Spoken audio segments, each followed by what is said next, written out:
আসসালামু আলাইকুম ওয়া রাহমাতুল্লাহি ওয়া বারাকাতুহু। এরপরে প্রশ্ন করেছেন বাসন্তী মিম, আপনি লিখেছেন এই দুনিয়ায় যে যত বেশি খাবে হাসরের ময়দানে সে তত বেশি ক্ষুধার্ত হবে, কথাটা সত্য কি না?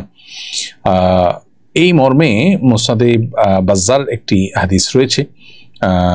সেই হাদিসের সনদ সম্পর্কে হাফিজ ইবনে হাজার আসকালানী রাহিমাহুল্লাহ বলেছেন যে এই হাদিসের সতর্ক বার্তা মূলত ওই ব্যক্তির জন্য যে ব্যক্তি সবসময় পেট পুরে খায়, অতিরিক্ত খায়, এবং এর ফলে ব্যক্তির মধ্যে অলসতা চলে আসে, আল্লাহর ইবাদতবন্দি করা তার জন্য কঠিন হয়, এরকম ব্যক্তির জন্য এরকম কথা বলা হয়েছে। মাঝে মধ্যে বা কখনো কখনো পেট পুরে বা তৃপ্তি সহকারে খেলে সেটা মৌলিকভাবে নিষিদ্ধ কোনো বিষয় নেই। হাদিসের ভাষ্যটা হলো সালমান ফারসি রাদিয়াল্লাহু তাআলা থেকে বর্ণিত। তিনি বলেছেন, নবী করিম সাল্লাল্লাহু আলাইহি ওয়াসাল্লামকে আমি বলতে শুনেছি, ইন্না আকসারান নাসি শাবআন ফিদ দুনিয়া আতওয়ালুহুম জুআ, দুনিয়াতে যারা সবচেয়ে বেশি পেট পুরে খায়, পরিতৃপ্ত হয়ে খায়, তারা আপনার আতওয়ালুহুম জুআন ফিল আখিরাত, তারা আখিরাতে সবচেয়ে বেশি ক্ষুধার্ত থাকবে, সবচেয়ে দীর্ঘ সময় ক্ষুধার্ত থাকবে।